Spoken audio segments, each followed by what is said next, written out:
여러분 안녕하십니까, 진성호입니다. 선거가 가까워졌다고 느끼게 되는 것은 바로 출판 기념회입니다. 대통령 선거가 있으면 반드시 대권 주자들은 책을 냅니다. 물론 안 내는 사람도 있지만 대부분이 그랬습니다. 문재인, 안철수 대부분 그랬습니다. 자, 이번에 이낙연 전 민주당 대표가 책을 냈습니다. 그리고 오늘 기자들과 출판 간담회를 가지고 있습니다. 그런데 이 책은 문재인 대통령이 과거에 냈던 그런 대담집이고, 이 책을 집필한 저자 역시 같은 사람입니다. 자, 문재인 대통령을 벤치마킹한 것으로 보이는 이 책, 이낙연의 약속이라는 책입니다. 자, 이 책이 출간된다는 것은 이제 몸을 정식으로 풀겠다는 겁니다. 그렇지만 이것도 어떻게 보면 과거 구태, 예스러움, 평범한 겁니다. 늘 하던 그런 방법입니다. 자, 이 책이 얼마나 팔릴지는 모르겠습니다. 아마 별로 많이 팔릴 것 같지는 않습니다. 제 개인적 생각입니다.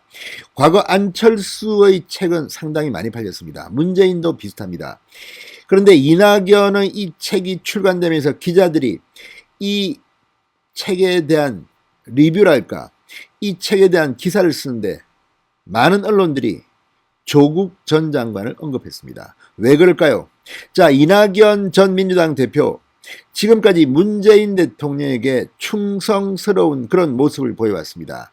친문들에게 구애를 해야만이 이 당내 대통령 후보 경선에서 유리할 거라는 생각 때문에 그동안은 문재인 대통령은 내가 버릴 수가 없다, 이런 발언들을 했던 것으로 보도되고 있습니다. 그러나 이 책에서 문재인 대통령이 마음의 빚을 크게 지고 있다는 조국 전 장관을 겨냥해서 뒤통수를 쳤습니다. 자, 이례적으로 이낙연 전 대표가 낸 책을 언론들이 조국과 연관시키는 것은 그만큼 기자들의 눈에는 빨리 한번 쭉 보니까 다른 거는 별 재미가 없고 조국 전 장관을 비판하는 이 내용만큼은 기사로 써야겠다, 이렇게 판단한 걸까요? 일제히 이낙연의 출판 소식을 전하면서 대부분의 언론들이 이걸 헤드라인으로 뽑았습니다. 조국 의식했나? 자, 왜 이런 말이 나올까요? 어쩌면 이제 이낙연 전 대표도 나부터 살고 보자, 이런 생각을 했을지 모릅니다. 지난 4.7 재보궐선거에서 서울시장 선거에서 불었던 2030 바람, 오세훈을 압도적으로 당선시킨 그 주역은 젊은이들이었습니다. 2030이 박영선 민주당에 등을 돌린 겁니다. 자, 이 선거가 끝난 뒤 패배 원인을 진단하는 민주당 내의 목소리 중에 많은 것은 조국 사태였습니다. 조국 사태를 거치면서 많은 젊은이들이 민주당, 문재인 공정하지 못하다, 내로남불이다, 이렇게 비판했다는 것을 비판하기 시작했습니다. 특히 초선들이 들고 일어났습니다. 자, 이런 시류에 영합하려고 한 걸까요? 이낙연이 조국을 비판하고 나섰습니다. 진성호의 직설 시작합니다. 방송에 앞서 아직 진성호 방송의 구독자가 아니신 분들은 붉은색 구독 버튼 눌러주십시오. 더 좋은 방송으로 보답하겠습니다. 자, 이낙연 전 민주당 대표가 오늘 출간된 대담집 이낙연의 약속에서 조국을 완전히 겨냥한 이런 부분을 썼습니다. 논문의 제1저자 등재나 특정 계층 학생만이 부모 찬스를 이용해 인턴을 하는 조건은 공평한 제도가 아니다. 실제 생활에서 공정이 지켜지지 못해 분노하는 경우가 많지만 사실 제도나 형식이 일부 세력에게 이미 불공평하게 만들어져 피해보는 경우가 더 많다.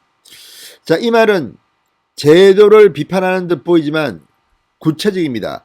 제1저자 논문 등재, 부모 찬스, 많이 들어본 말이죠. 바로 조국입니다. 조국 사태를 떠올리게 하는 이 대목을 넣은 겁니다. 그러니까 이낙연 전 대표 3쿠션으로 조국을 때린 겁니다. 뒤통수 친 겁니다. 조국 전 법무부 장관의 딸은 부산대 의전원 입시 때 사용한 동양대 총장 표창장, 그리고 서울대 공익인권법센터 인턴 증명서, 당국대 의과학연구소 논문 제1저자 등재, 인턴 확인서 등등등등이 전부 다 이게 허위 논란에 휩싸였습니다. 그리고 실제로 이게 가짜다, 가짜 인턴 증명서, 이런 것들이 법원에서 판결로 확인됐습니다. 1심에서 정경심 동양대 교수는 징역 4년형의 중형을 받고 구속됐습니다. 자, 이낙연 전 대표가 이렇게 조국을 떠올리게 할 수 있는 이런 딱 떨어지는 구체적인 문항, 논문 제1저자 등재 등을 쓴 것은 뭘까요? 내 코가 석자야, 나부터 살고 보자. 문재인 따라다녔더니 이거 뭐 지지율도 안 오르고 이거 엉망이다.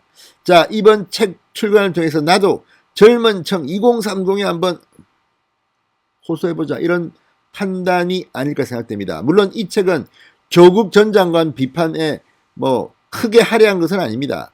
400페이지가 넘습니다. 그리고 이 책 전반적으로는 이 어려서부터 이 정치인이 되기까지 뭐 이런 구체적인 것들을 굉장히 많이 담아냈습니다. 모두 408페이지 분량입니다.